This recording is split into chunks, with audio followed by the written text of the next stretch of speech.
तुम्हारा बच्चा कभी जिंदगी में नहीं हो जाए, जिंदगी में ना हो कब ना। तो ये बतलाइए कि हम डॉक्टर के माने कि माता रानी के माने। माई के पहाड़ पर सब होता, शक्ति से होता। एजा कितना सेना आइल बा, सब माई देखत रही, बाकी हमनी के नहीं सन देखत माई के, जे माई कहाँ बारी। 2000 आदमी के गोद भर चुकल जी, गोद भर चुकल बा।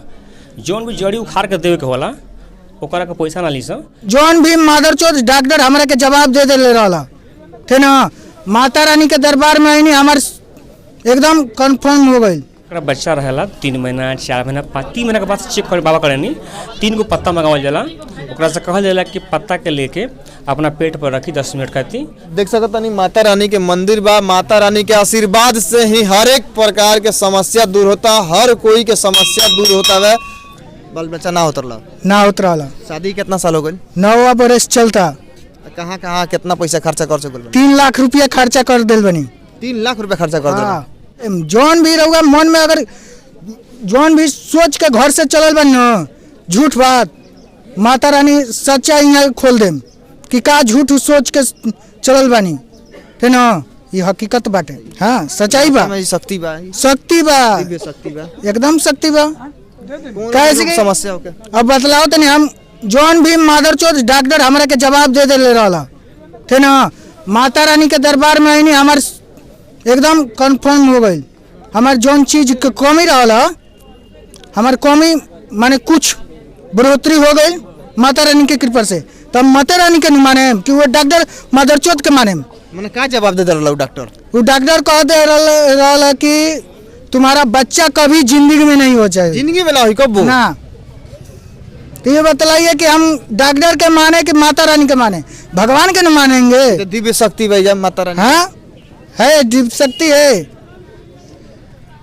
नमस्कार, जियो भोजपुरिया, हम राजेश अभी हम पहुंचल बानी सारण जिला के डुमरसन बंगरा गांव में पहुंचल बानी। देख सकते हैं तमाम तरह के भीड़ लागल बा। ई भीड़ एक अद्भुत चमत्कार है जो होता है। कुछ लोग डॉक्टर और गांव के वैदिक दवाई से परेशान होके जब पहुंचता है।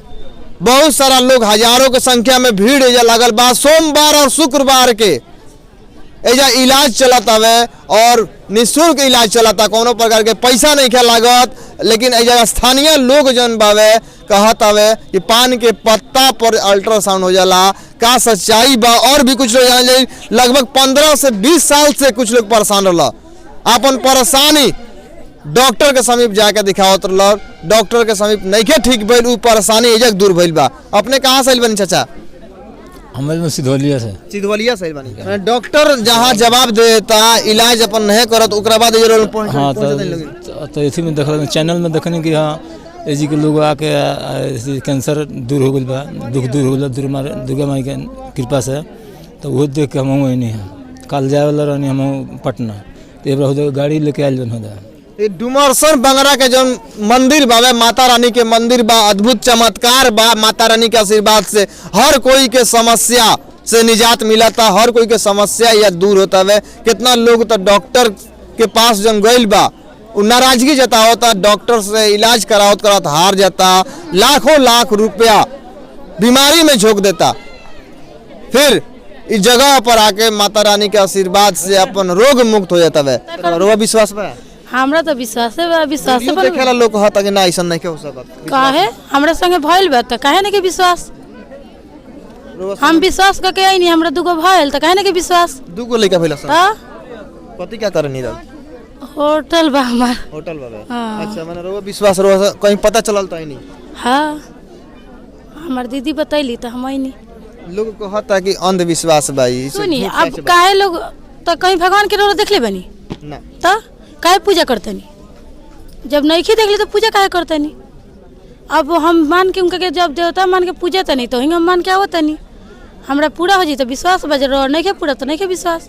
अच्छा, बच्चा के साथ साथ और भी सारा बीमारी के इलाज? बीमारी के इलाज करेंगे, सब बीमारी के इलाज। पहले से ज्यादा भीड़ हो गई बना? हाँ, पहले से बहुत ज्यादा। नंबर लगा के पड़ता है? पहले नंबर लगा के पड़तलक है, बाकी अब ज्यादा हो गई। पैसा लगला? ना, पैसा ना लगे। पैसा ना लगे कि सुख सोमार के इलाज होला ई जग, और तमाम तरह के भीड़ एक बार देख सकता नहीं। चारों तरफ अभी ठंडा और घना कोहरा के वजह से भीड़ कुछ कम बा, लेकिन भीड़ ही बता सकता कितना ई बात में सच्चाई बावे, कितना जनबा की माता रानी में शक्ति बावे, दिव्य शक्ति माता रानी के स्थान बार हुआ देख सकता तमाम तरह के लोग जन आइल बा दर्शन करता माता रानी के। बच्चा अपन बड़े हाँ इनको तबीयत खराब बा का? हाँ अच्छा का दिक्कत बा इनकरा? ई बहुते रोत बारे ना खांसी बा। डॉक्टर के यहाँ ना दिखानी है?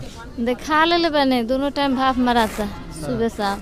बाबा कहने के लिए वो हम ही ठीक करम तो एजा रख लेबे। अच्छा लागत है ये ठीक हो जाए? हाँ एजा ठीक है। माता में शक्ति बा ना? हाँ बहुत बा। माता में शक्ति हाँ बा। बहुत शक्ति बा। देखी कि माता के शक्ति कहीं ना कहीं देखी तो देवी माता में शक्ति बा, दिव्य चमत्कार बवे। और जितना भी लोग कहता है कि पान के पत्ता पर जन अल्ट्रासाउंड होता कहीं ना कहीं हकीकत बा। और उ पान के पत्ता के अल्ट्रासाउंड से पता चल जाता है कि गर्भ में बच्चा बा। कितना लोग के जन समस्या बावे अल्ट्रासाउंड ओकरा बाद भी जाए करावता और उ सच्चाई सामने आवता। वीडियो को रोलन ज़्यादा शेयर करी, वीडियो यूट्यूब फेसबुक देख के मिली। अच्छा जन पान के पत्ता के बात आवता अल्ट्रासाउंड के, कुछ लोग कमेंट करता वीडियो चलल बा कि झूठ बात बावे, का एकर सच्चाई बा? अब हम तो ना बताएं, सब तो माई के लीला बा। एमे तो कोनो आदमी के एजा लीला नहीं के माई के पहाड़ पर सब होता शक्ति से होता। एजा कितना सेना आइल बा सब माई देखत तारी, बाकी हमनी के नहीं सन देखत माई के जे माई कहाँ बारी। भाई केहू के भलाई माइए करत तारी। कितना साल से रुआई बानी देखत तानी? हम तो यहाँ 20 साल से बनी। 20 साल? हाँ बहुत दूर दूर से लोग आएला? दूर दूर से तो लोग आवते बा, भलाई हो जाता तो आवते बा, ना तो आयत का है। भलाई होता तबे नु आवता, माई के शक्ति से भलाई हो जाता तबे नु केहू भाई आवता। जड़ी बूटी से सारा इलाज होला? ना जड़ी बूटी ना, कुछ घासों से होला, पत्तों से होला। माई के लीला होई तो माटी से भभूत से भी कर दिहन। जन वायरल भइल बा उनमें लोग बतावता कि पान के पत्ता पर जन अल्ट्रासाउंड होता तो उ झूठ बा ऐसा? सच बा, अटल सत्य बा जी। का सच्चाई बा पान के पत्ता पर कैसे अल्ट्रासाउंड? पान के पत्ता जरा बच्चा रहेला 3 महीना 4 महीना 3 महीना के बाद चेक कर बाबा करेनी 3 गो पत्ता मंगावल जाला। ओकरा से कहल जाला कि पत्ता के लेके अपना पेट पर रखी 10 मिनट खाती, ओकरा बाद पत्ता के निकाल के लेके आई कागज़ पर, बाबा पर देखे नहीं और बता देम जे तेरा पेट में हाथना किलो के बच्चा बा, हाथना पानी बा, हाथना पॉइंट खून बा, गारंटेड इतना बात बा। तो डॉक्टर से भी चेक करा सकत रहू उतने पानी बा, उतने खून बा। बाबा के अल्ट्रासाउंड जन होता पान के पत्ता पर ऐसे तो नॉर्मल डिलीवरी के संभावना बढ़ जात होई? जी बाबा तो सख्त विरोधी हैं ऑपरेशन के। वहाँ कहे नहीं जब बच्चा 8 महीना प्लस हो जाओ तो ये जब आओ 1 बोतल पानी बनवा लो, वो पानी के तू सेवन करो सुबह सुबह, बच्चा नॉर्मल होई, ऑपरेशन की जरूरत ना पड़ी। और भी लोग जन वीडियो देखत हवे उ लोग आवे के चाहता कब देखी ले कब ऐसे देख? शुक्रवार और सोमवार के बाबा देखे नहीं 2 दिन ना, 1 रुपया चार्ज ना लगे जा दिखावे के, रुआ आवे जाए में जौन खर्चा लगी बस। अच्छा बाबा के अंदर ये शक्ति आखिर कब आइल, कैसे आइल? बाबा के तो माता जी के प्रकोप भइल बचपन में ही, लेकिन यहाँ के शक्ति प्रकट भइल शादी भइला के बाद। शादी भइला के बाद वहाँ को शक्ति धीरे धीरे वहाँ के समझ में आवे लगल। पहले डॉक्टर से इलाज करेनी बहुत, ओकर बाद धीरे धीरे माता जी बताइनी जे तू डॉक्टर से मत देखाव, तू हेंगे लोग के देख, लौंग भभूत द, तू ठीक हो जीव। तो वहाँ के लोग के देखे लगन, वहाँ का अपने ठीक हो गई। ओकरा बाद से लोग के कल्याण करतनी। माता जी कहनी जे बेटा पैसा केहू से मत ली हो, देखबो बीमार पड़े लगबो, तो यहाँ केहू पैसा ना ले देखा के नाम पर फ्री ऑफ कॉस्ट। कितना साल से देखा था? यहाँ के लगभग 18-19 साल हो गए देखत वहाँ के। अभी तक बच्चा के जो समस्या बनी संतानता ये कितना लोग के समस्या दूर हो चुकल बा? लगभग 2000 आदमी के गोद भर चुकल बा जी, गोद भर चुकल बा। जौन भी जड़ी उखाड़ के देवे के होला ओकरा के पैसा ना ली सब, जाके उखाड़ के देवला आदमी कीन के लिए बा तो जानी दुकान पर, वहाँ से कीन के लेके आई, हम लोग खाए के डोज बता दें।